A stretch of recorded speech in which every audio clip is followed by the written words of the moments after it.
And in order to pass this background check for the nuke plant, or in order to get my RN's license, I have to get this conviction off my record.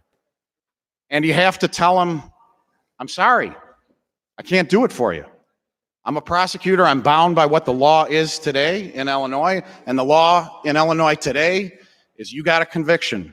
And it doesn't matter that you've been a great law-abiding citizen for the last 10 years, for the last 15 years. You're going to leave today empty-handed, and you're going to have to go back and tell your family, I'm sorry, I tried, but I couldn't get it done because the structure wasn't right.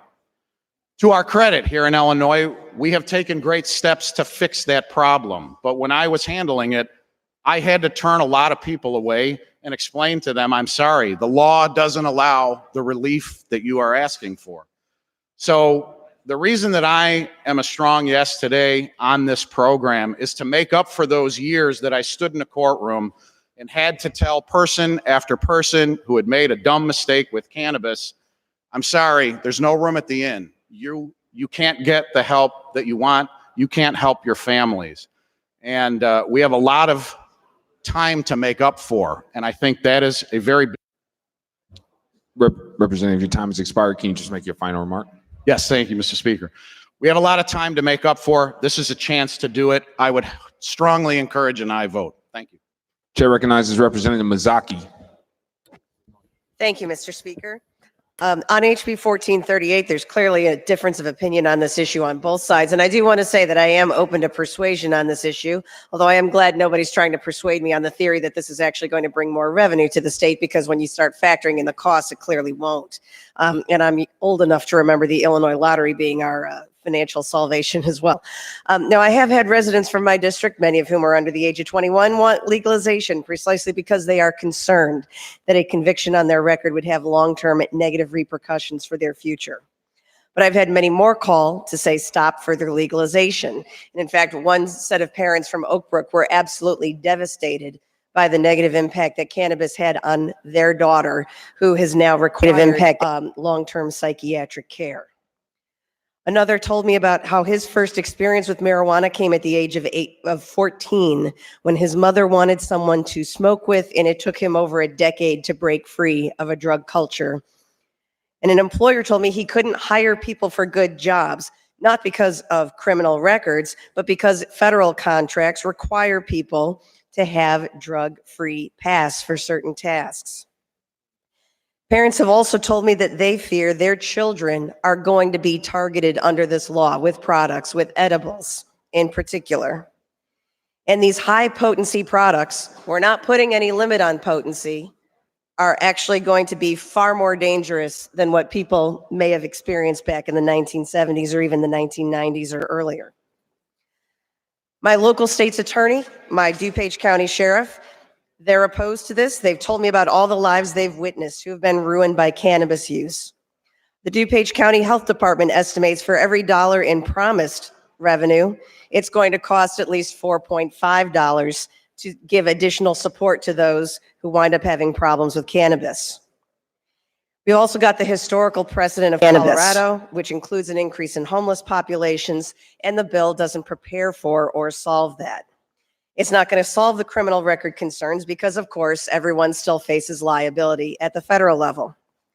This bill doesn't resolve safety concerns. And in fact, if a pharmaceutical company tried to distribute and sell a drug product this way, the FDA would keep them off the market as unsafe.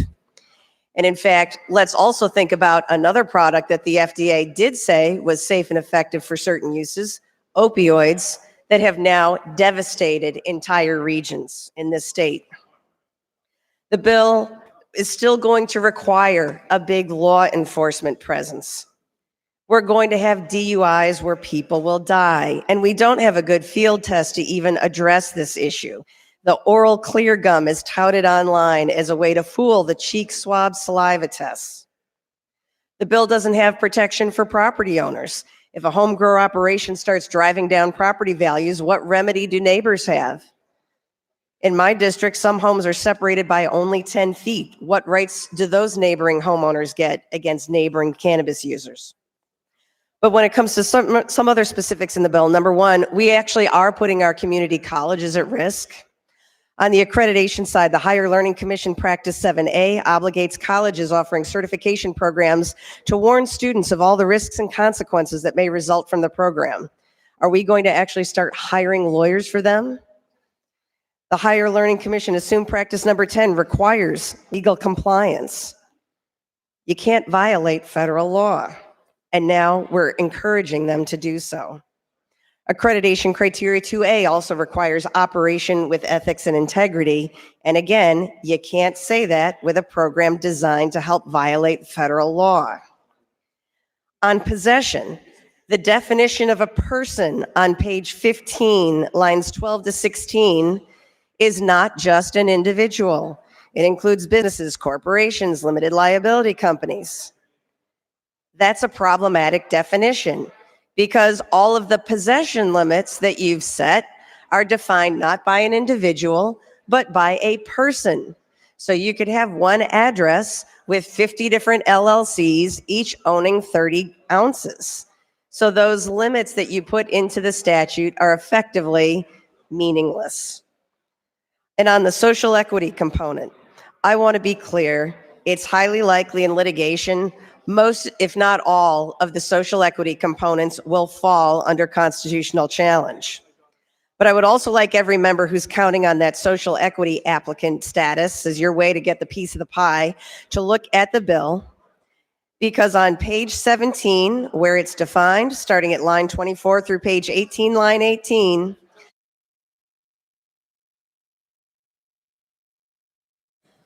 Representative, your time has expired.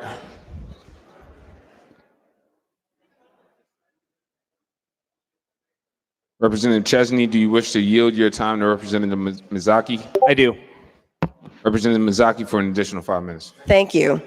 Page 18, Representative line Mazzocchi. 10, the way social equity applicant can qualify is you just have to be someone who has 10 employees, 51% of whom currently reside in a disproportionately impacted area. No requirement that you're actually truly living there full time and investing money. You just have to have established residency. So just to be clear, 10 white frat guys from Indiana can form a corporation, become employees of their corporation, and so long as 6 of them rent an apartment in that disproportionately impacted area, they will qualify as a social equity applicant. So if this is in fact supposed to be a critical goal of the bill, criteria number 3, you better fix it. Criteria number 3, you better fix it, because that definition essentially nullifies it. Anyone gets to eat a piece of the pie. In the end, this state is opening an entirely new product line that will have impacts known and unknown to us today. And I think we have an obligation to, at the very least, try to foresee as many challenges that we can prepare for and make sure we have the funding base in place to deal with the consequences. We aren't there yet. And the length of the bill, given the time the members have had to actually look at the bill, we haven't had time to go back to our constituencies to actually make sure they're okay with all these provisions. The bill's not ready yet. And ultimately, since these brownies are just not ready for baking, at this time, given this bill and given where my district is, I cannot be in support today. I'm happy to yield my time back to Mr. Chesney. Chair recognizes Representative Welch for 5 minutes. Thank you, Mr. Speaker. Will the sponsor yield? Sponsor indicates that she will yield. I see that a labor peace agreement is a component of the scoring metric, Representative. And that is important to me because labor can help guarantee the cannabis industry has good, well-paying jobs with benefits and offer worker protections. But I want to make sure for legislative intent that we're clear. Can you elaborate on your intent for organized labor's role in the cannabis industry?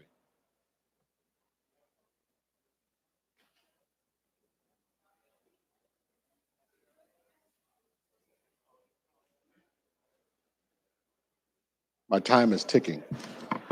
Sorry. So the intention is that there's 5 points associated with having a labor peace agreement. And I think the words you used about the importance of the worker protections and good paying jobs is really what was in my heart when including that. On page 13 of the bill, it is your belief Representative, that language will guarantee good, well-paying union jobs in this industry. Is that correct? Yes.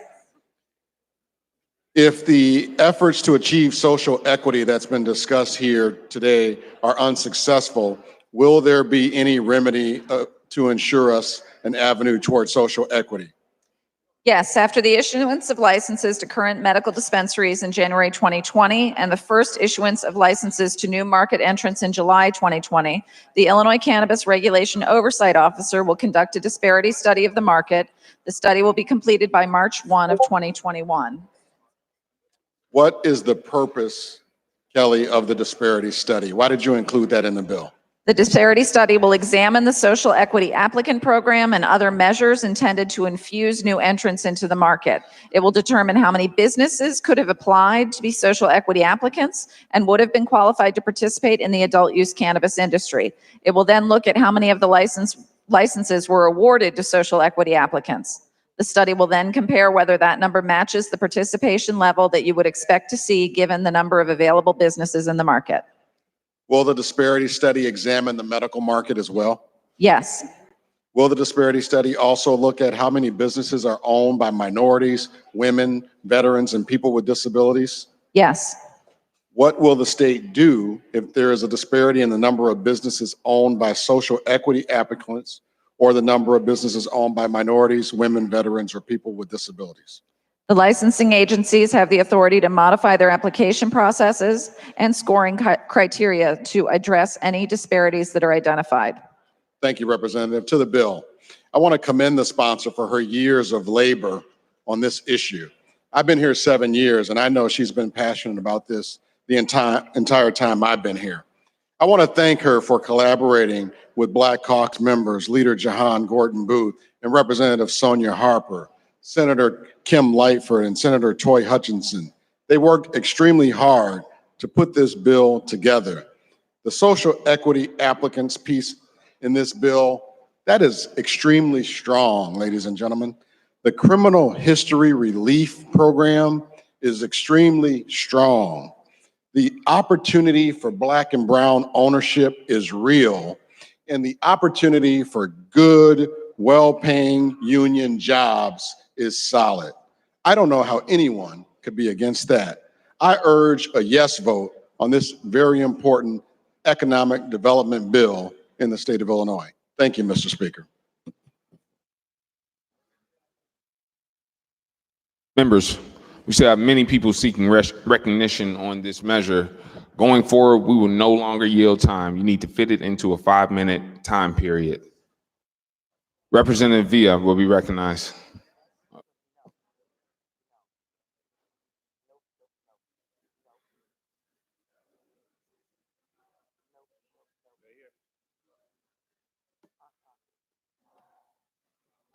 Representative Villa for 5 minutes. Thank you. Will the sponsor yield? Sponsor indicates that she will yield. Are there studies that cannabis causes psychosis, or is there a correlation due to the self-medication to calm the symptoms of psychosis? Studies that I have seen have explicitly stated that there is no evidence of causation. Currently, is medical marijuana prescribed for PTSD? PTSD is one of the allowable conditions, yes. To the bill, we must stop stigmatizing people with mental health issues. We need to stop criminalizing people who are self-medicating due to their symptoms. We need to increase mental health services, which is addressed in this bill. I strongly urge an aye vote. Chair recognizes Representative Freeze for 5 minutes. Thank you, Mr. Speaker. Will the sponsor yield? Sponsor indicates that she will yield. Thank you, Representative. Just a couple questions regarding the expungements. And I know there's going to be costs in these expungements. Is there provisions in your bill to recoup some of those costs by the circuit courts, the clerks of the court and such? Yes. Okay, can you expound on that and tell me how that's going to be handled, please? And Yes, so there's funding to the AG, the AG Equal Justice Grant to deal with the civil, the legal aid component of it, grants to the Illinois courts, and grants to local states attorneys. Okay, grants to Illinois courts, does that include the clerk of clerks? the court? Yes. It will. Yes, it does include the clerks. We are very mindful of the intensity of the labor involved. We want to make sure that we're taking care of that. Okay. So also arresting agencies, if they're ordered to expunge their record? Yes, law enforcement has money as well. Okay, and it could be different levels of law enforcement, correct? I mean, it could be the arresting agency, and the arresting agency could turn it over to the state's attorney. The state's attorney may be... Everyone who's involved has the ability to recoup their costs. Does the court have to make that ruling? Make what ruling? To make that ruling to each agency to say you must expunge the record, or does this bill, just by its presence, require that?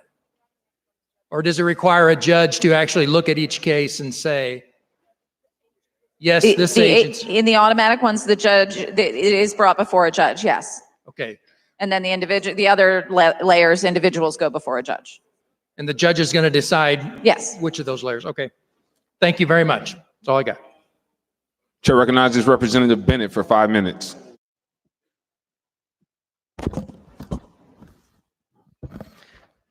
Thank you, Mr. Speaker. Thank you very much.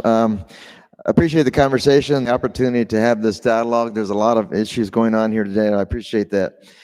I try to visit a lot of schools, and I asked this question here lately.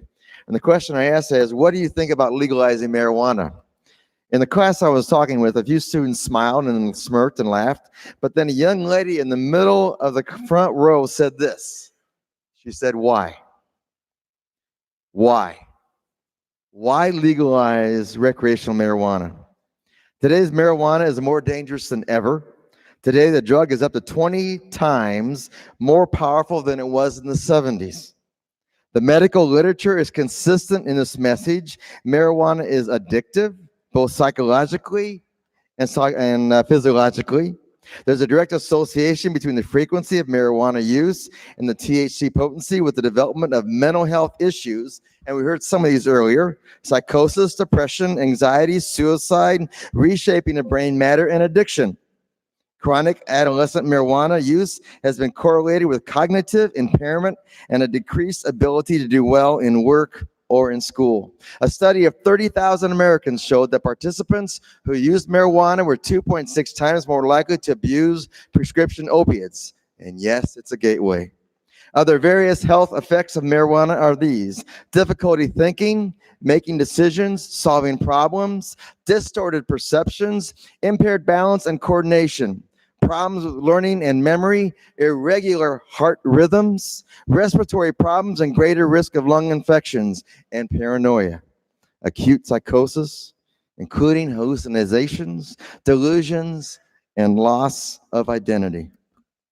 A number of things there, just to mention a few. Next point: dangers of drugged driving have increased dramatically after legalization in other states. Colorado, Washington State. There's no roadside test for marijuana. You talk about concerns for heavy equipment companies, they have big concerns. And marijuana legalization will not solve Illinois' budget problems, friends. Colorado, Alaska have not reached their targets. And the illicit market is there, and it is still there, and it has not gone away.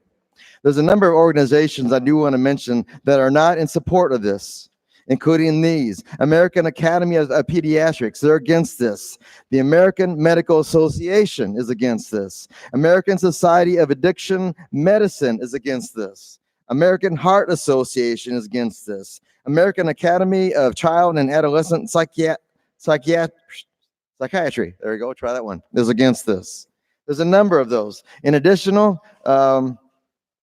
the Illinois chapter, or the American Academy of Pediatrics, the Illinois Society of Addiction Medicine, the Illinois Association of Chief of Police, the Illinois Drug Enforcement Officers Association, the Illinois Sheriff's Association, the Illinois Catholic Bishops, Illinois Farm Bureau, Chicago Crime Commission, the School Resource Officers Association, and this list goes on beyond here. Friends, these are groups that are concerned about health and safety of Illinoisans. And they're raising serious concerns about this bill and about marijuana in general. Please think about what we're doing today. My friends, we're not the experts, and there are many experts that are against this. If we pass this, we'll be impacting millions of Illinoisans, and with this bill, the genie will be out of the bottle, and you won't be able to get it back in. It's time to stand up and protect the people of Illinois, friends. In other words, with the young lady that said in the district, the student, she said, why? Why are we even contemplating this today? Is this the best we can do for 12 or 13 million Illinoisans today? Is this the best we can do? I move for a no vote, please. Thank you. Chair recognizes, excuse me, Mr. Clerk, rules reports. Representative Greg Harris, Chairperson Committee on Rules, reports following compassion on May 31st, 2019. Rex be adopted before the floor is Floor Member 2 to Senate Bill 1863, Floor Member 4 to Senate Bill 1881, Floor Member 4 to Senate Bill 1932. Rex be adopted. This motion is concurrence Amendment 1 to House Bill 2540. Motion to concurrence Amendments 1 and 2 to House Bill 2627. Representative Harris also reported on May 31st, 2019. Rex be adopted before the floor is Floor Member 3 to Senate Bill 1863. Chair recognizes Representative Reich for 5 minutes. Thank you, Mr. Chairman. Will the sponsor yield? Sponsor indicates that she will yield. Kelly, I got a couple questions for you to establish legislative intent. We kind of know that Oregon kind of overshot the runway on its production, and price has gone down, leading to a possible gray market in the product out there. Articles 30 and Section 20 of the bill refers to the Director of Agriculture determining. Oh, first of all, I'd like to ask you a question. What are the parameters by which you are going to establish emergency rules on this law, please?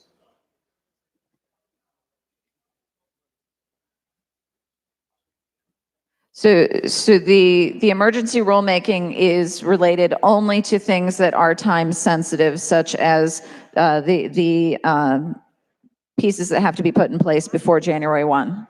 Specifically, Article 30, Section 20 of the bill refers to the Director of Agriculture determining new craft grow and cultivation licenses based on a supply and demand technology. I want to ensure that it's the intent of this legislation that the Director of Agriculture, through emergency rules, has the authority and will only issue new permits for cultivation space based on Illinois' current market demands. And I also have the same concerns about new dispensary licenses. We want to ensure that the IDFPR, through emergency rules, will only increase dispensary licenses as needed through the transparent methodology for determining the number of and location of based on current market demands. Is that your intent? Yes. Very good. Thank you. To the bill. Let's consider what it is we're talking about here. The House sponsor of the legislation has said herself that our goal is to destroy that illegal street market that makes our communities less safe. Our goal is not to bring in some massive fortune that's going to solve all the problems of the world, because it's not. She said that today on the floor. That being the case said,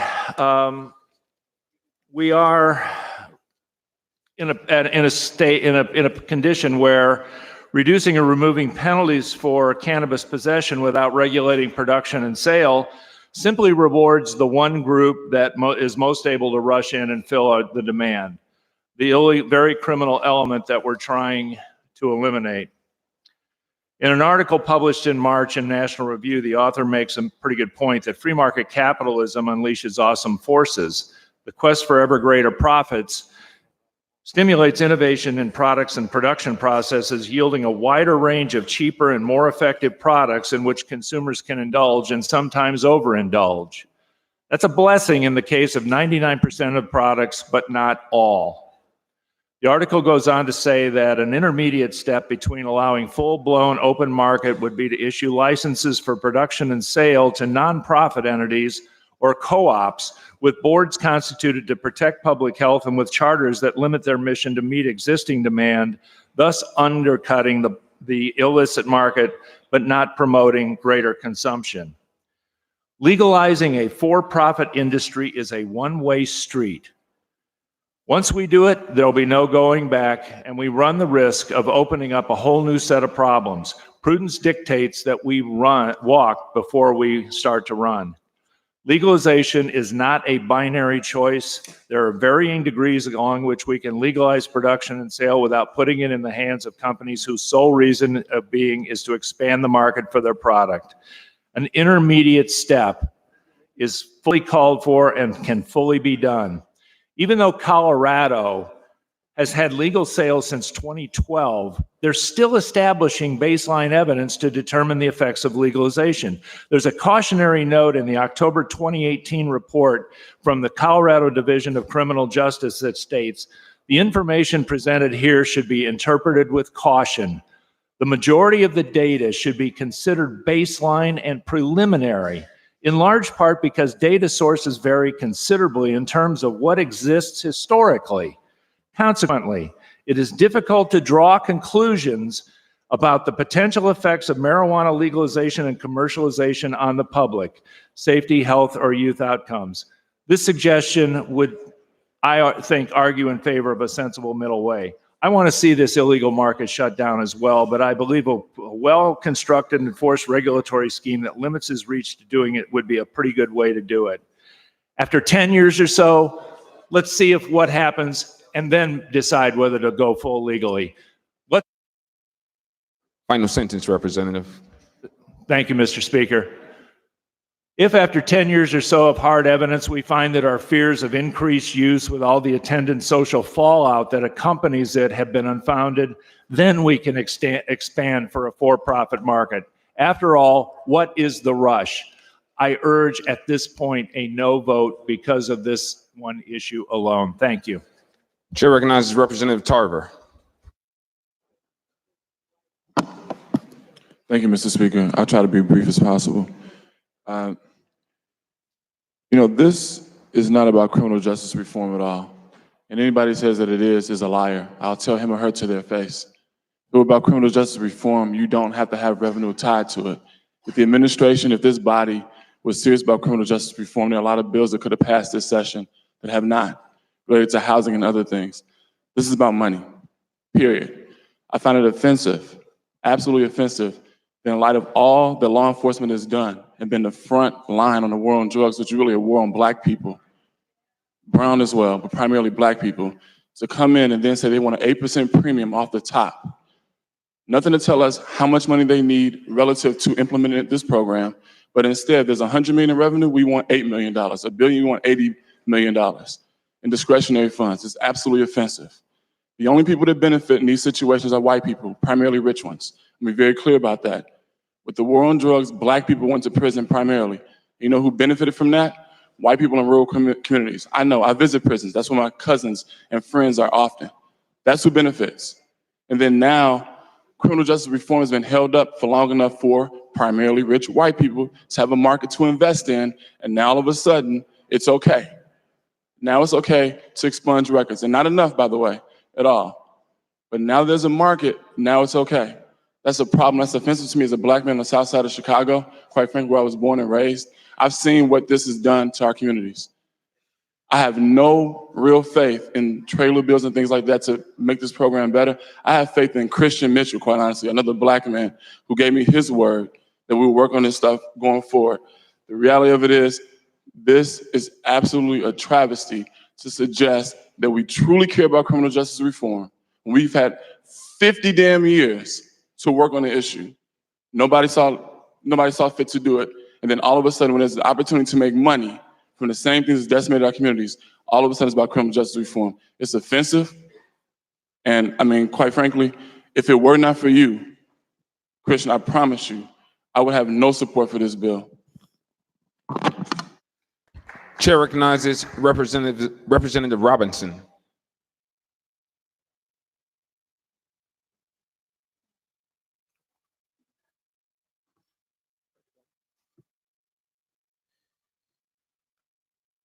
Will the sponsor yield? Sponsor indicates that she will yield. Representative Evans, I too had reservations, as much as I love and respect Representative Kelly Cassidy and Leader Booth, and wanting to support our governor, who was putting Illinois back on the right track after 4 embarrassing and devastating years. Friends, when I ran for office, it was because of what I have seen right outside of my home and my business at 51st and Indiana that has been ravaged by the war on drugs. There are sadly many other neighborhoods in my district like 51st and Indiana. I personally cannot leave my home or business without somebody asking me for a job. I always ask them for their story, and their story generally is about a drug conviction and how this is a barrier for getting a job, to take care of their family. And they go on to say that they don't want to be on the streets in order to survive. Well, I'm honored that we in this body today are making a first step, just a first, to remove this barrier. I want to thank my dear friend Kelly Cassidy for all her blood, sweat, and tears on this bill. I want to thank Representative Sonia Harper, who also has spent countless hours working on this bill to make sure that brown and black people have shown up in this bill. I also want to thank Leader Booth for bringing me to the table to make sure, as a freshman legislator, that we make sure that true equity is in this bill. Lastly, I would like to thank Leader Lilly and the Black Caucus for pushing the governor and his staff to do more. Friends, our work is not done. Representative Cassidy, Governor Pritzker, I look forward to continuing to make sure we not only create jobs, but we create business owners who, like me, will hire with their own communities to be able to bring back resources and wealth to their communities. I look forward to not only funding our neighborhood schools and our community organizations. This, my friends, will stem the violence that we're seeing every single day in the city of Chicago, where I am so honored to represent. I ask not only for this body to vote yes, but we continue to fight for communities like mine across this great state of Illinois that have again been ravaged by the war on drugs.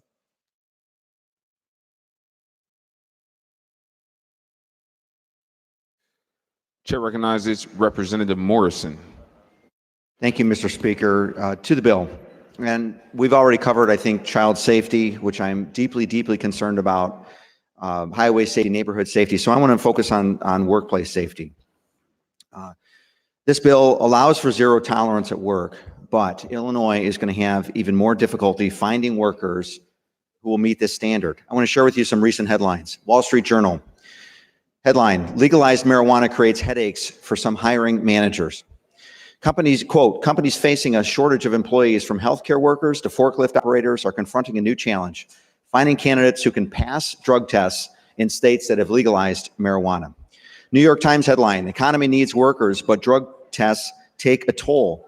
From that article, indeed, the opioid epidemic and to some extent wider marijuana use are hitting businesses and the economy in ways that are beginning to be acknowledged by policymakers and other experts.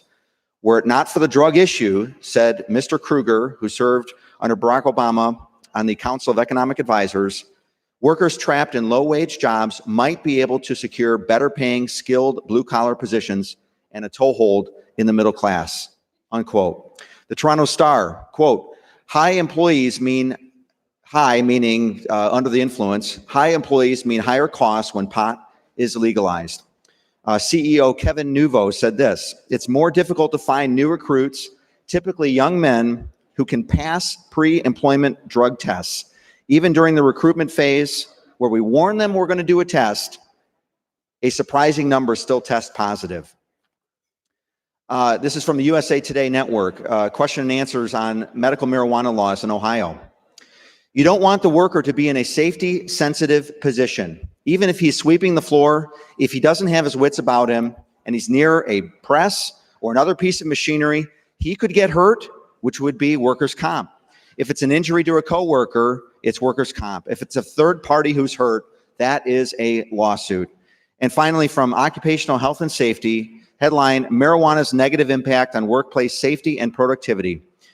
Quote, marijuana use has been linked to an increase in job accidents and injuries. And the National Institute on Drug Abuse notes that the short-term effects of marijuana include impaired body movement, difficulty with thinking and problem solving, memory problems, and an altered sense of time, unquote. That doesn't exactly sound like good consequences for the state of Illinois when we do have employers who have good paying jobs we need to fill, but we can't because we don't have workers who can fill those jobs. I want to say in summary,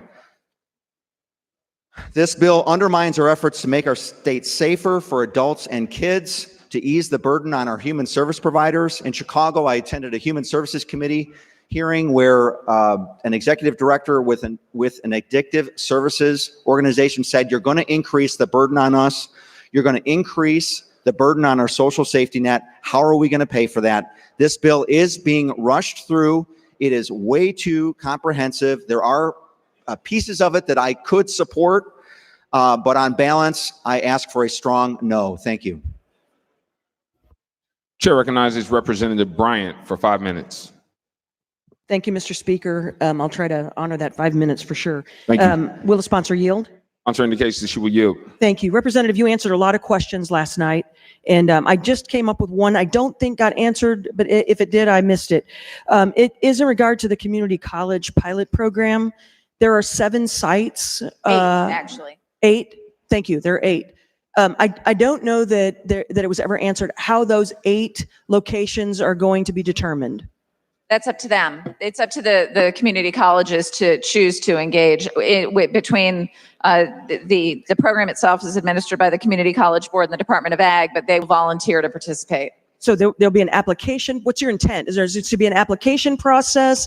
That'll happen in rules through an application process. Okay, yeah. so let me just share with you, because you know that we have this upstate, downstate thing going on, and I just want to be able to assure my constituents in this afterwards. There's always there's X number of community colleges in Chicago, and we just want to make sure that there will be a regional approach at least to it. So one of the things that rules has to consider is the geographic diversity of the applicants. I will tell you from me, as someone who works with you regularly, I will tell you that the way that the industry is spread across the state, I believe the job pipeline should be as well. Okay, so then one more on the community college issue then. So the age for this is 21. So if a community college has this pilot program, then would the students that would be participating in this pilot program have to be 21 as well?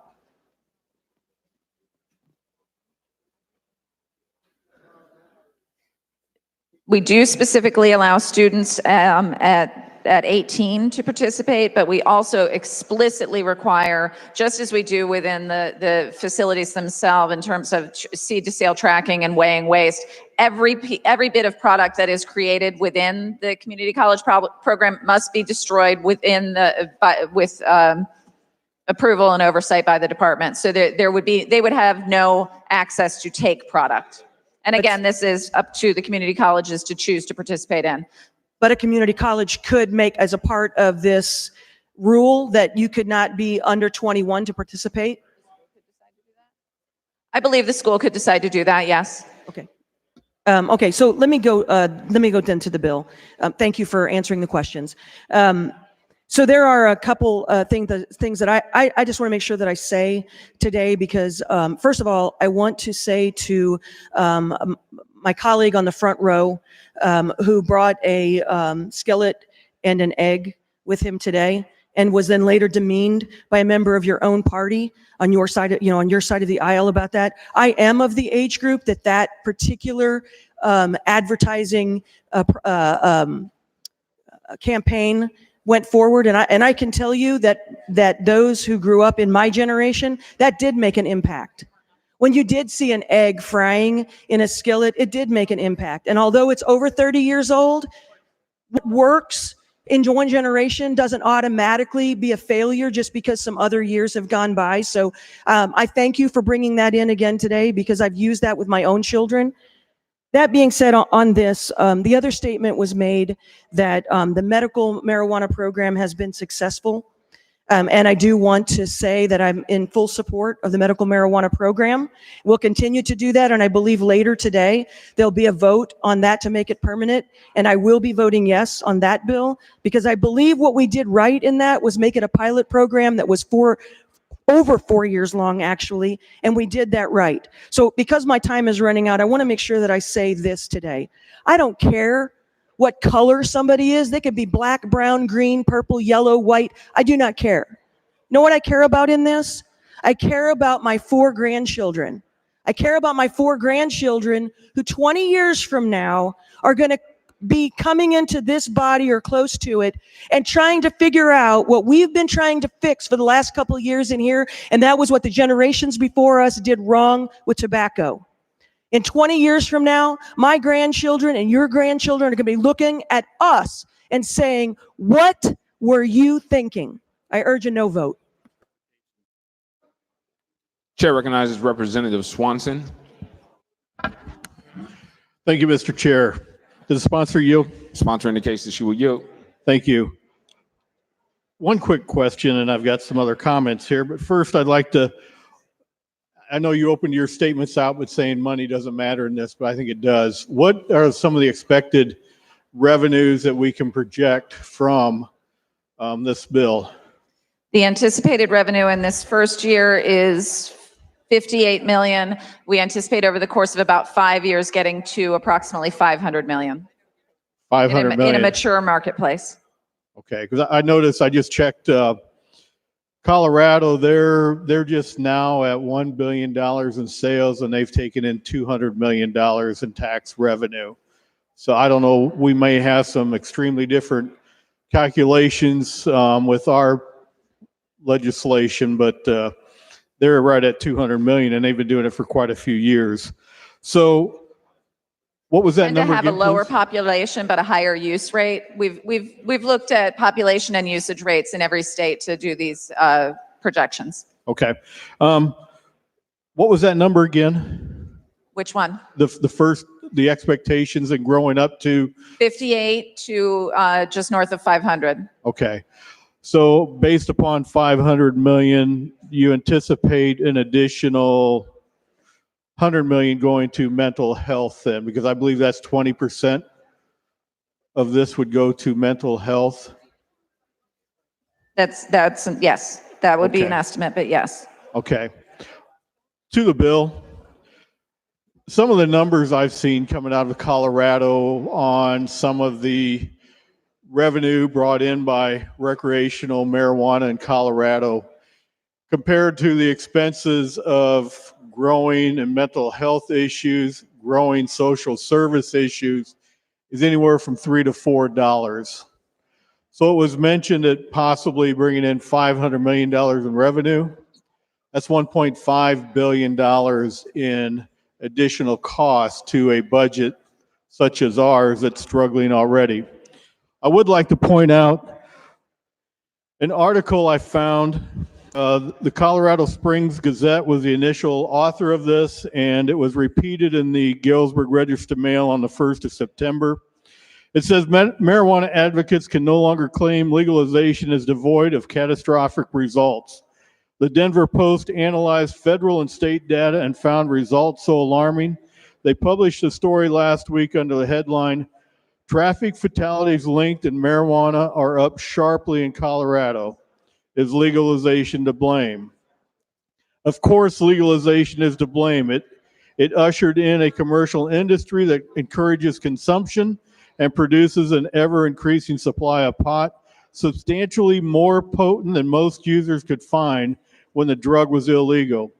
The Post reported a 40% increase in the number of all drivers impaired or otherwise involved in fatal crashes in Colorado between 2013 and 2016.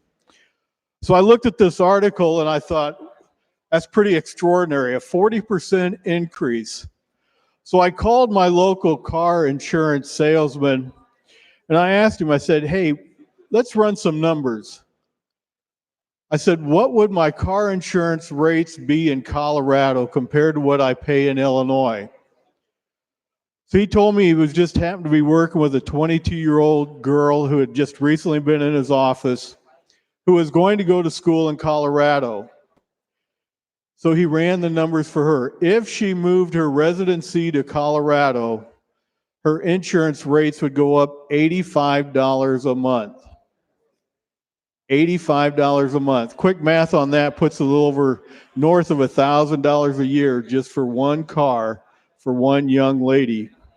So those of us who have cars, with that 40% increase in fatalities, expect larger premiums and just be prepared for those extra costs. And I would request a verification. Mr. Speaker. Request verification, please. Your verification request is acknowledged. Thank you. Speaking? All right.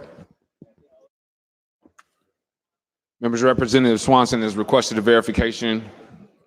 At the appropriate time, please be at your seat to vote your switch. Chair recognizes Representative Worley for 5 minutes. Thank you, Mr. Speaker. The sponsor yield. Sponsor indicates that she will yield. Representative, it's been a busy day around here, and it's only going to get more chaotic as time moves on, and I've been sort of in and out, so forgive me if I repeat questions that were already asked. So can you remind me how marijuana, as it relates to the FDA, what's the status of marijuana with the Food and Drug Administration?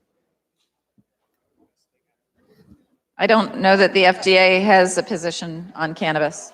Well, they have schedules of narcotics. Can you tell me what schedule? It is a Schedule 1 narcotic. Okay. What else is on that Schedule 1? Heroin, meth, some pretty bad stuff. Okay, all right. So, and because it's a Schedule 1, would you agree that there has been very little, if any, research done on the impacts of marijuana? Internationally, there's a great deal of research. I'm talking about in the United States. Domestically, there's an FDA-approved drug derived from cannabis. There's one, but you're not, I'm trying to work with you here a little bit, but. I'm trying to give you the information. So would you agree that there has not been a lot of peer-reviewed medical peer-to-peer data emanating from the United States because marijuana is a Schedule 1 FDA-regulated narcotic? Yes. Okay. So I am in agreement that marijuana should be removed at the federal level from Schedule 1. There is so much research we need to do on this. We've seen the benefits when it comes to seizures and things like that it can have on the medical marijuana side. But it remains that. And so I guess I'm to the bill now. The federal government needs to get involved here. This needs to be allowed to get that research done.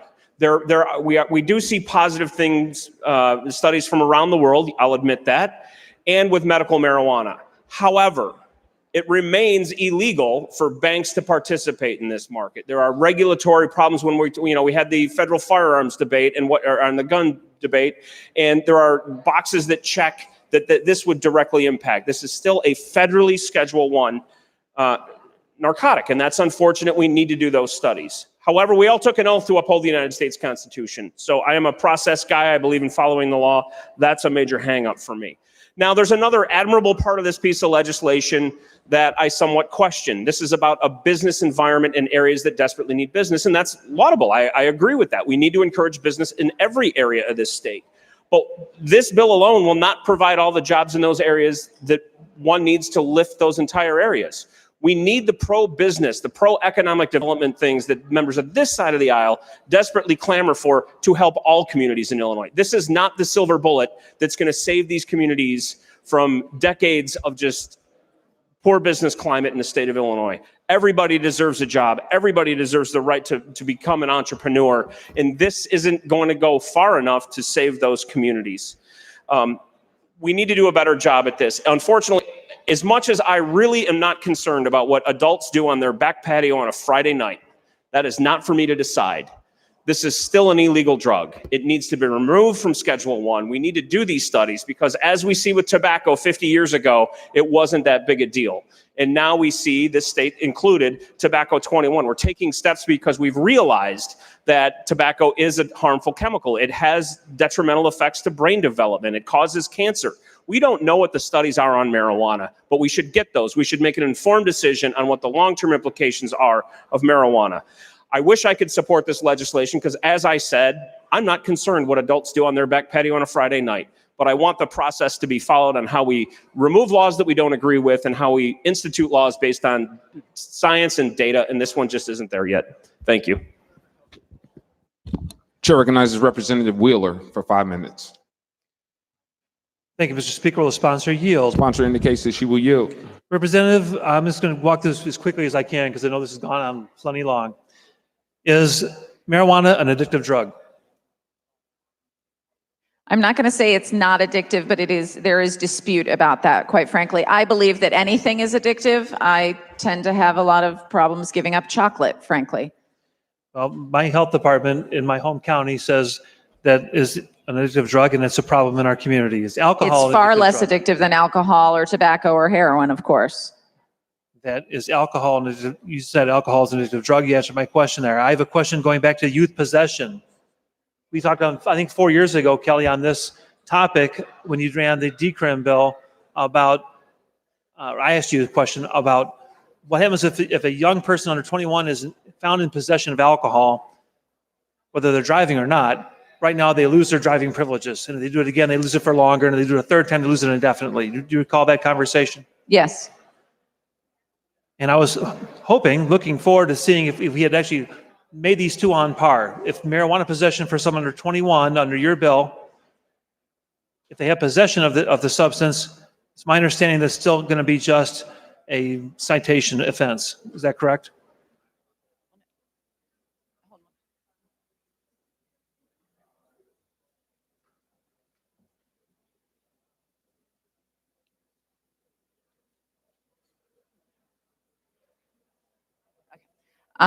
Sorry, I was trying to check on the status of another bill that we were actually going parallel with because there's a bill was moving through very quickly, and I honestly haven't kept up with it to make those alcohol changes have a nexus with driving, and that's why our bill has a nexus with driving for that suspension.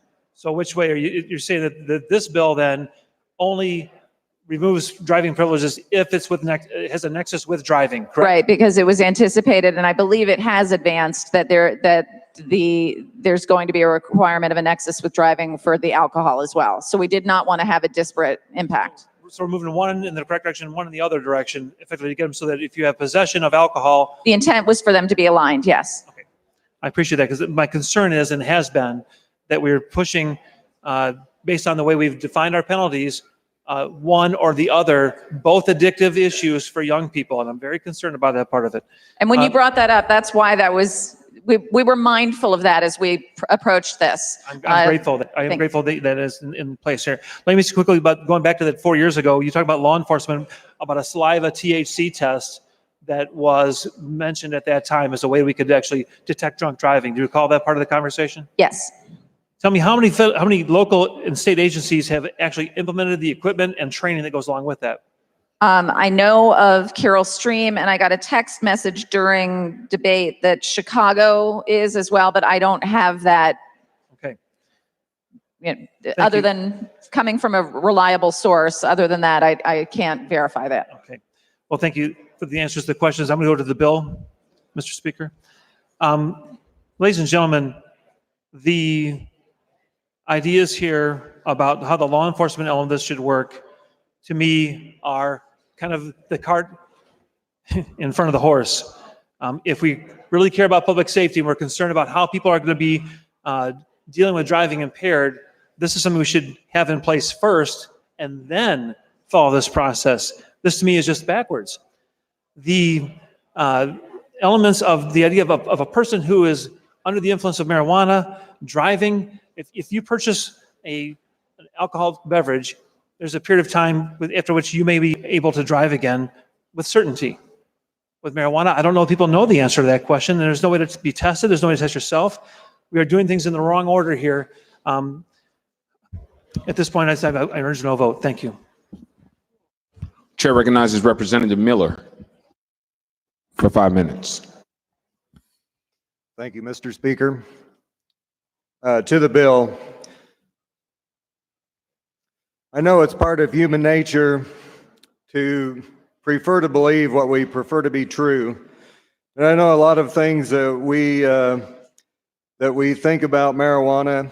There's a tremendous gulf between what everybody thinks they know and what's actually happening. What's going on with scientific research is not filtering down to the public. And I know that there's going to be an impact on neighborhoods. I know that there's going to be impact on our cities and towns and our schools. And there's always unintended consequences to everything. I know that I grew up in the same era as my colleagues, where I remember the commercials of here's your brain, and here's your brain on drugs, and just say no, and why do they call it dope? I've been involved in all those things, and I know that that one of the things that happened in my along the way in my campaign was this issue came up, and I took time to try to educate myself on marijuana and the effects and the societal things that happen, and not just to base my opinion just because I thought I knew something about something. And so I began to do the research, and I have friends that live in Colorado, and I contacted them and interviewed them about what they thought. I did download the 150 plus page impact study that they did in Colorado, and the snapshot or the cliff notes on that was that it was 150 plus pages of bad news. I know that, and then I began to look at some of the research from the National Academy on Medicine, and the news just kept getting worse. And I know that the learning and memory and the attention are impaired after use of cannabis, and the damage may last even after people stop using the drug. Cannabis use can negatively affect adolescents and young adults' health, well-being, including their school performance, educational level, social lives, future employment, and income. Smoking cannabis during pregnancy is linked to lower birth weights in babies. Smoking cannabis may cause cancer and causing substances such similar to smoking tobacco. Some of the other research finding was that cannabis use is associated with the developments of schizophrenia, and the risk is highest with more frequent users.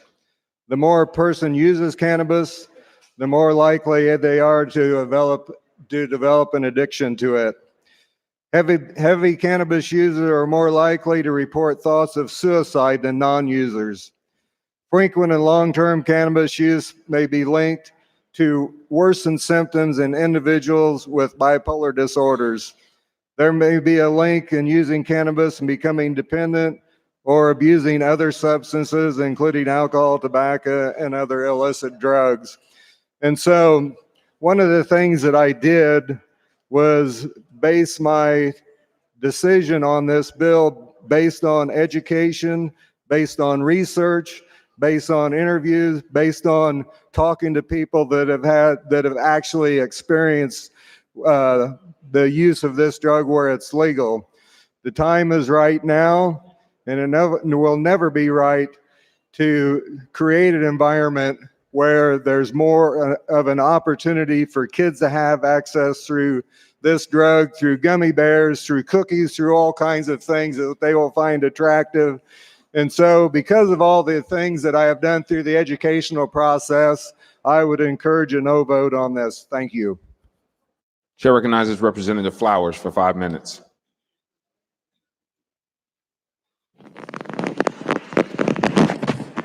Mr. Speaker and ladies and gentlemen of the House, I want to take this opportunity to let you know that I've lived through the ordeals of the war on African American families. I've lived through the ordeals on the war on poverty, and I also lived through the war, the so-called war on drugs. And it's been hell and none of it worked. That reset button is broken. The fact of the matter is, nothing in this bill is addressing the harm that's been done to our community. The harm that will never be able to be fixed because we still lack access to education, because of the war on drugs, because of the crime in the background. And everybody knew that the war on drugs was purposely done to get the outcome in which it got, in order so other people can create jobs for themselves. They made the prison system longer, bigger, and more devastating to our community. African American families have been broken and will never be restored. There's nothing in this legislation that's going to do anything for our community but what it has always done. Off the backs of poor people, you're going to make rich people richer. One of my colleagues spoke and said something about what we did in regards to medical marijuana. He said, we did it right. He said, we did it right with medical marijuana. And I'd be doggone if he wasn't telling the truth. Because by the standards in which this bill is going to follow, he did do it right. There's not one African American that have any ownership and will ever have any ownership in the medical marijuana business. And guess what? It's not going to happen here. Oh yeah, we're going to always be, picking the cotton. Picking the marijuana, whatever you do, or the low-wage jobs. That will always be there. But there will be no betterment of our community. If you wanted to do something, because when my colleague came to my community, I told her exactly how I felt. I felt that the whole discussion about this bill was very I said to you that you were acting very paternalistic over us, that you decided what was best. You decided what programs was going to be in place. You decided what was going to be the social impact. You decided how much was going to go to schools, how much was going to go to healthcare. There was no conversation. There was no conversation at all with anyone in my community. So when I look at this bill, again, I looked at the amount of monies that's going to be going to education. It says 2% will go for DHS, to DHS. 2% of the money will go to DHS. It has to go to DHS first, and then it'll go for public education. So that'll be 1%, I guess, and another 1% maybe for the awareness of public health and safety. Only 2%, and it's going to go through DHS and then to public education and then to public safety. Give me a break. And then when I look at the 25%, it's going to go to the Criminal Justice Project funds to restore and revest and renew program. What? Restore what? Can you give my grandparents their house back? Can you give my community their jobs back? Can you give the mothers their families back? Their dignity? Can you do that?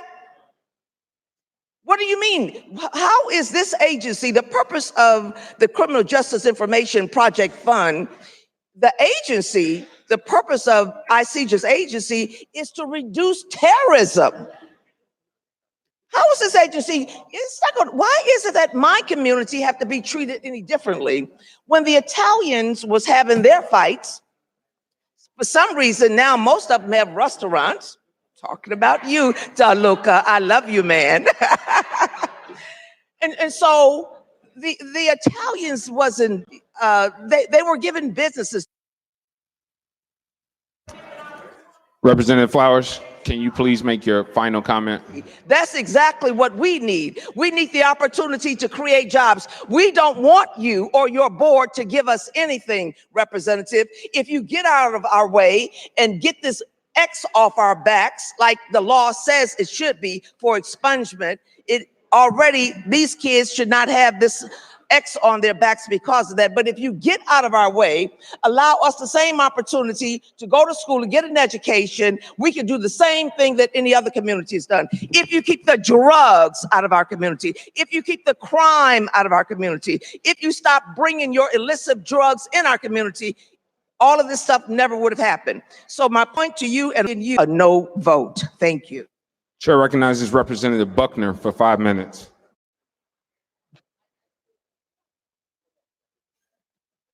Thank you, Mr. Speaker. Will the sponsor yield? Sponsor indicates that she will yield. So let's start off talking about the numbers, right? Legalized cannabis has, in short order, created a multi-billion-dollar industry. It's created tens of thousands of small businesses who employ hundreds of thousands of people. California boasted nearly $3 billion, in sales in their first year of full legalization. Despite all of these opportunities in the legal cannabis space, there is, however, still a very high barrier to entry for minorities. America's war against drugs created policies that over-criminalized cannabis possession and disproportionately affected Black and brown communities, and it wiped out generations. Statistics suggest that nationwide, no more than 1% of businesses in the legalized marijuana space are Black-owned.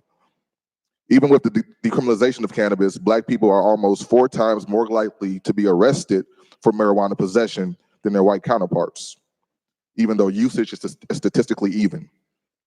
Hundreds of thousands of Black people have records for cannabis offenses and sometimes even incur felonies that prevent gainful employment, while cannabis companies now are gearing up to rake in millions of dollars. I applaud the effort on expungements because to me, these are not just numbers. These are people. These are my friends, my family, my neighbors, and if not for the grace of God, very easily could be me. We owe it to provide some restorative justice to communities that deserve it. Communities who have been disproportionately affected by draconian drug policies aimed directly at them. The unjust 100-to-1 powder cocaine to crack sentencing disparity is one that comes to mind. We keep using the word prohibition. It's only prohibition in certain communities. In my community, it's criminalization. That criminalization legitimized disinvestment and generations suffered. I'm from the south side of Chicago,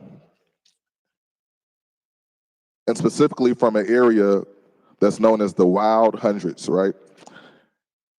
And there's a phrase that we say where I'm from, God made the hundreds, man made it wild. Now, it used to be just a phrase, but it's a truism. It's a real thing. Man made it wild by flooding it with drugs and by locking people up for it, by creating a situation of despair and not fixing what had been broken.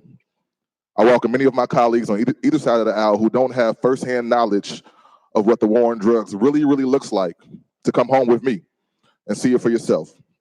The things that many see only on television, I can look out my window and see every day.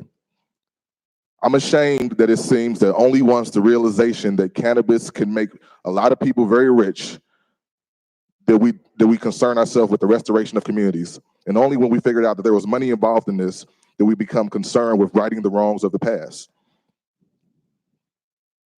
I have sat in committees in this very body where it's funny how money changes situations.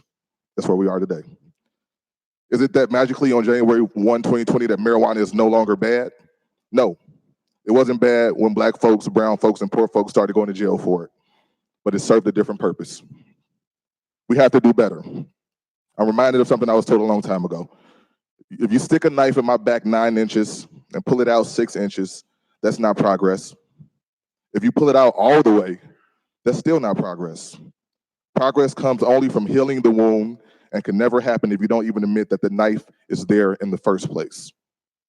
I would hope that this legislation realizes that the knife is there. I don't oppose legalization, and I believe the state's economy can greatly benefit from such, but it's incumbent upon us in this chamber to do it the right way. I am not urging a yes or a no vote. I'm urging that we all vote with a conscience and with clear context. Thank you. Chair recognizes Representative Hammond for 5 minutes. Thank you, Mr. Speaker. Will the sponsor yield? Sponsor indicates that she will yield. Representative, I know that this has been a passion of yours for quite some time, and you are not blind to the fact that there will be problems as this moves through rulemaking and implementation and everything. So I have a question. When it comes to the rulemaking, what was the reasoning for putting in the emergency rulemaking rather than have it go through JCAR as would normally be the case? Representative, obviously, we've been friends for a while. You've watched me work on this for quite some time, and so you know I didn't enter into this process blindly at all. What we have done in crafting this legislation is attempt to sort out and make appropriate use of the emergency rulemaking provisions while not overusing them and respecting the space of JCAR to do the rulemaking that there is sufficient time to accomplish. This is only applicable to the things that are time sensitive, as I believe is appropriate. And just as we did with the medical. So it is your intention that you would use those emergency rulemaking processes much like we did with the medical cannabis legislation? Okay. I'm not going to spend a lot of time talking about the big doobies and things that came into the conversations last night, although I think it added a little bit of levity at a very late hour. But my last question deals with the opt-out portion of the legislation. When video gaming became the law a few years back, Chicago was one of those communities that did opt out of the video gaming. So as we move forward, and it's my understanding that either a municipality or a county as a whole can opt out, is that correct? Yes. So as we move forward and we look at the projected revenues from legalizing cannabis, have you taken that into consideration when you've thought about what the revenues would generate on legalizing cannabis? The revenue projections were based on looking at usage rates and population rates in other states with adult use markets, and pretty much all of them have similar opportunities for opt-out. So I think that levels it. Given that you can travel to a neighboring community to make those purchases, I think the purchase rates would be level. And so if certain areas of the state opt in, if you will, or decide to take advantage of this, do you look for perhaps the city of Chicago to also opt in to video gaming in the future to generate even more dollars? I don't have an opinion on that. I wasn't here when the video gaming bill was debated, so I don't really know the nuances of how that came to be. Okay. Representative, thank you. Appreciate your time. Chair recognizes Representative Tepetti. Thank you, Mr. Speaker. Will the sponsor yield? Sponsor indicates that she will yield. Representative Cassidy, if I understood correctly, there is no disparity study that currently exists, correct? There is nothing current. We've written into My the question legislation. is, today to do there's one. no disparity study, right? Okay, because I'm on the timer. So cannabis was prohibited in Illinois in or about 1931, right? Okay. Yes? I don't know the date, but yes. For And when that Illinois did it. prohibition was just after they created in the federal government a commissioner of the Federal Bureau of Narcotics in 1930, right? Okay. Is that a yes?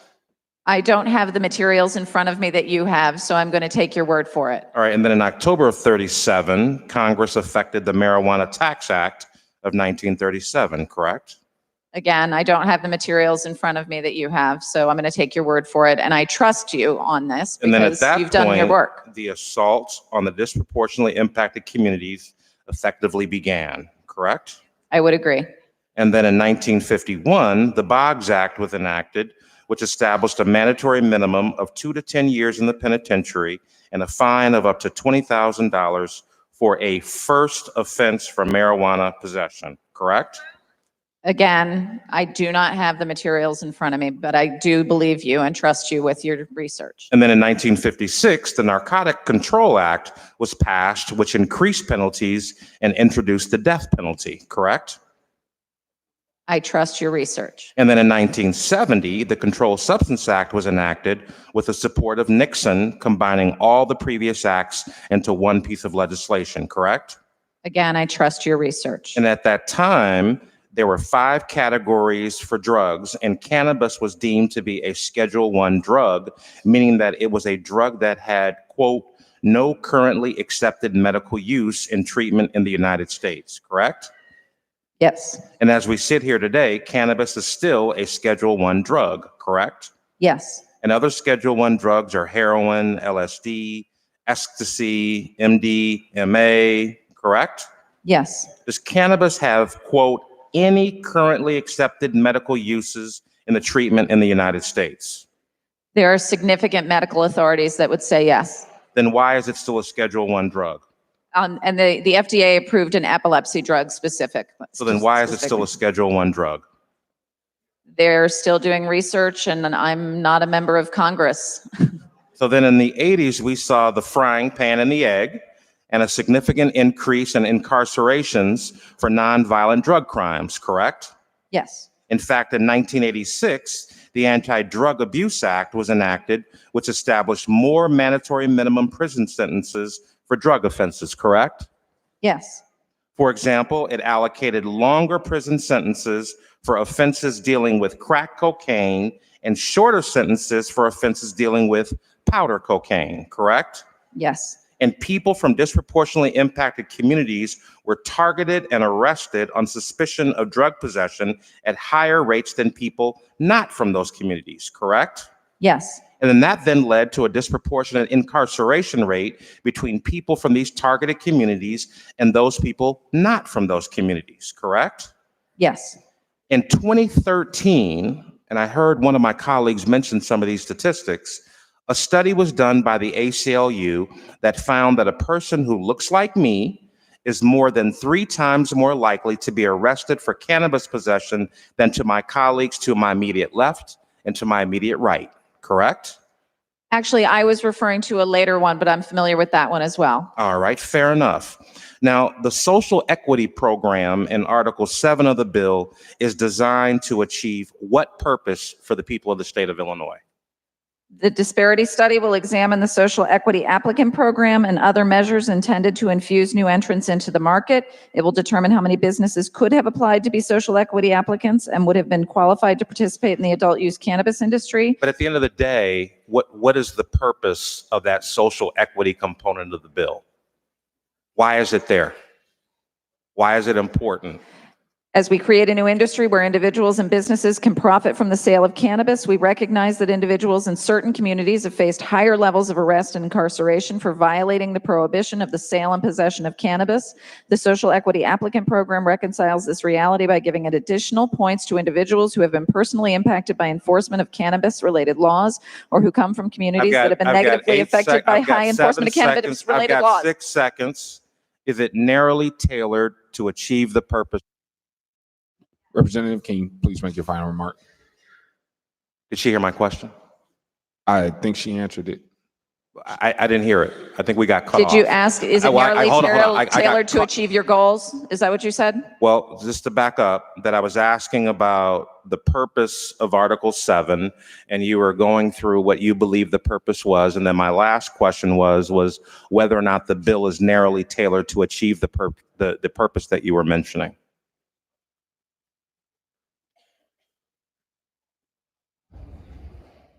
I'm not an attorney. I'm afraid I don't know how to define narrowly tailored. Are you sure? I am sure I don't know how to define narrowly tailored. No, well, I don't want to quarrel with you. I just simply was trying to That sounds like a establish. term of art that I'm not familiar with. I'm sorry. I'm just unfamiliar with that term. Well, I think that you heard the ladies from DuPage's comments, and if you don't feel comfortable answering them on the floor, then fair enough. Thank you, Mr. Speaker. Chair recognizes Representative Ugasti. Thank you, Mr. Chairman. Will the sponsor yield? Sponsor indicates that she will yield. Thank you. I have a letter from two of my mayors, and they're just wondering what is going to be the revenue going towards mental health to help this? Not a percentage, but on the projected revenue. How much money are we actually talking? Well, that's going to grow year on year. In the first year, I'm not great at math on the fly here, but If you don't have the number, that's okay. I don't need you to do calculations. it is 20%. It's 20%. 20% of what? In the first year, it's 57, 58 million. It's about $11 million. In the 11 first year, which only represents 6 months, it's really half a year of revenue. Okay, to the bill. I've heard today about the need to expunge criminal records and for people to have second chances. I've heard about the need for jobs in communities, about need for revenue in certain communities and entrepreneurial opportunities in those communities. And those are all laudable goals, and I believe goals we can all support in this chamber. However, I do not believe that this bill is the way to achieve those goals. We should be working to achieve those goals on their own, and I'd be happy to work with anybody to do so. But it's not a reason to vote to legalize a drug that we know is going to cause some problems in our community. And even the sponsors of this bill know it's going to cause problems in our community, which is part of the reason why they have allotted money for mental health and other issues and are allowing local governments to tax on it because it's going to create problems for law enforcement and other officials. I understand it's been a long debate, but if I could have your attention for a minute. We've heard about health concerns, and these are set out. These aren't fallacies. It's not just associations. There are actual concerns, and the CDC website contains that information. It further indicates repeatedly that part of the problem is there's not enough research on this issue. So I do not understand what our need is to rush forward on an issue when the Center for Disease Control is telling us we need further research. Why aren't we instead supporting some type of legislation asking the federal government to conduct this research? There's further not the testing we need to know, testing available to us to tell whether someone's intoxicated. It's just not there yet. And by way of social media, people are going to find out that this isn't there yet, and they're going to know that they can go out and drive high, and there won't be repercussions for some time to come because of it. Representative DeLuca asked us not to pass this bill because it's not the way he wants his family raised. I know all of you have concerns for your family too. I'm asking you on behalf of my family and all the families of the state of Illinois, don't pass a bill to get goals that we should be truly working on, such as bringing businesses and jobs to every part of Illinois, including and especially those underserved communities, just so we can make something that needs further work, put it into law, and create opportunities that we should be working on in different ways. I urge a no vote. Thank you.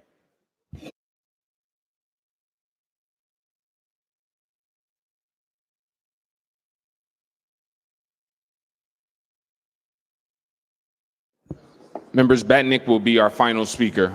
Representative Batnick is recognized for 5 minutes. Thank you, Mr. Speaker. I'm going to go straight to the bill. I've actually been sitting over here tearing up a little bit. A couple things I want to hit before I get into that.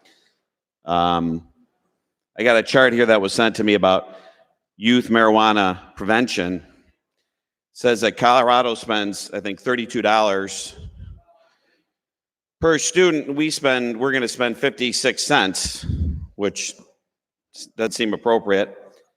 Apparently, some of us are going to ignore what my friend here, Representative Windhorst, stated about the 20 to 30% increase in violent crimes in the states that have legalized it, the 37% increase in the murder rate.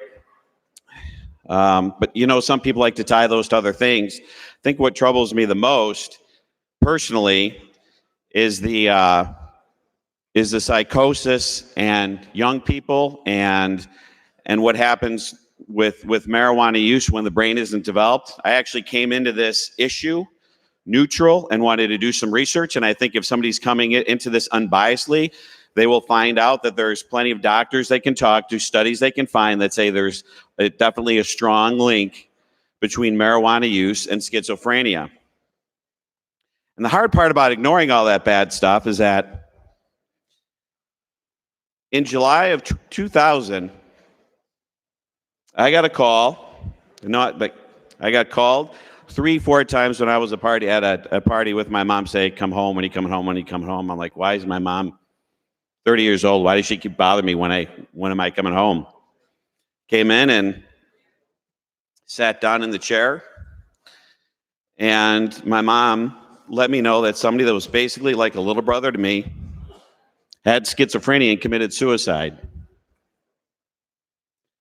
And the idea that there's no studies out there on this stuff, or that we think we have the answers on this stuff is pretty appalling, that we're rushing into this May 31st. I know this has been out there for a while. I know the representative has worked on it for a long time, but my goodness, there sure seems to be a lot of red flags on this issue. So for those reasons, I will urge a no vote. Representative Cassidy to close. Thank you for this amazing debate. I came into this aware of the need for a trailer bill. Whenever you do anything this big, there's going to be cleanup required. I want to acknowledge the folks that have asked about specific things, and I want to promise all of you that I don't anticipate that my pace of work is going to slow much as we move into the summer. So I am open to your input and suggestions. I intend to engage in discussions over the summer on these issues, including finding ways to address some of the local concerns around home grow while acknowledging concerns about privacy that were raised during those negotiations. They're addressing some drafting errors that we've identified, the issue that Representative Stewart raised about the county taxes. So I am here for your ideas, and I welcome them. I want to thank everyone today for your engagement in this debate. I want to apologize to those who were not able to speak. I certainly wanted to hear what you had to say. To my colleagues on both sides of the aisle, proponents and opponents alike, I thank you because your input has made this a better bill. To my sisters, Heather Staines, Toy Hutchinson, Jahan Gordon Booth, to Jason Barrickman, Selena Villanueva, and Dave Welter, who really all did the yeoman's work of crafting this. Thank you for sticking with it for this long, hard work, the tough conversations, and the fun and the friendship. To State's Attorney Kim Foxx, thank you for leading the way. I have deep gratitude for your approach to this work, and I look forward to long partnership with you on this. To Rose Ashby, who has worked with Heather and me, the herder of the cannabis cats, bless you. Bless you, bless you. You've kept us organized and sane. The rest of our staff, Leah and Jewel and everyone, amazing. Our staff here on the floor, Kit Walsh and Marishanta Wilkerson, you guys have pulled some serious all-nighters, and I thank you. Shanta, is this your last bill with us? Wow. So I just want to pause for a second and thank you, Shanta, for how well you take care of all of us.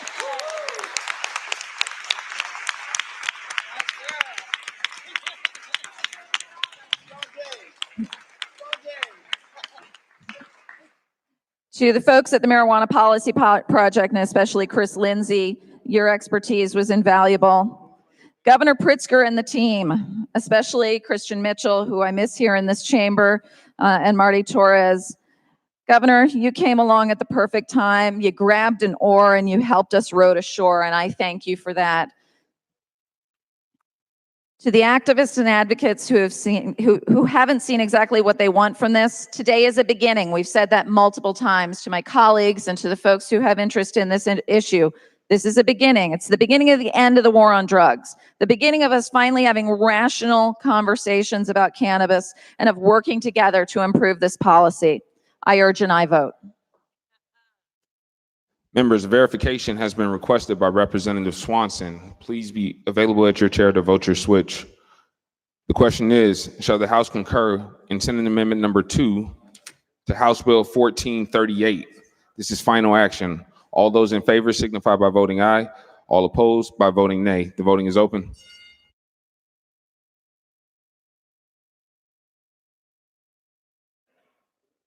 Have all voted to wish? Have all voted to wish?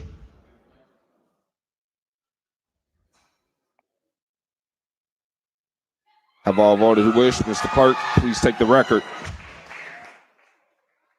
On a count of 66 voting yes, 47 voting no, and 2 voting present. Representative Swanson, Mr. Clerk, please read those voting in the affirmative. A poll of those voting in the affirmative.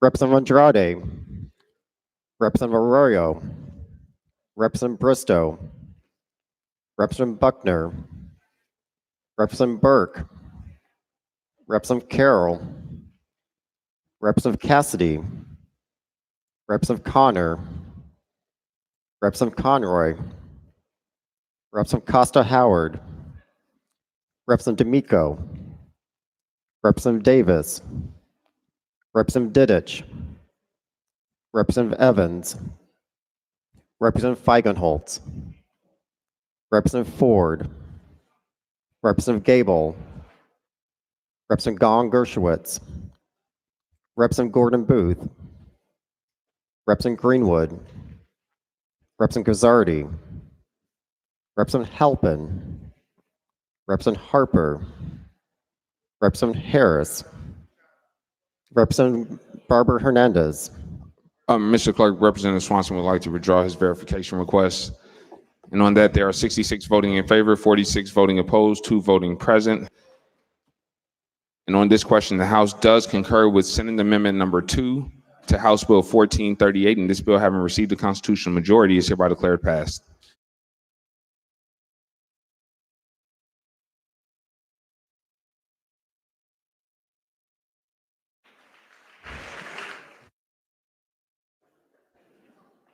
The clerk is in receipt of a motion in writing to waive the posting requirements for a resolution. Leader Manley on the motion. Speaker, I move that the posting requirements be waived so that HR 433 can be heard in the Appropriations Human Services Committee. Leader Manley has moved to waive the posting requirements. All those in favor say aye. All opposed say nay. In the opinion of the chair, the ayes have it, and the posting requirements are waived.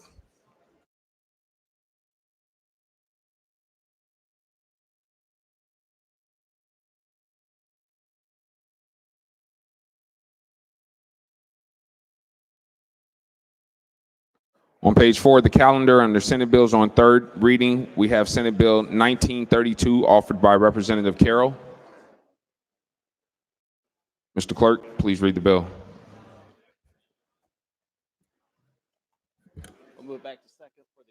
Mr. Clerk, please move this bill back to the order of second reading and read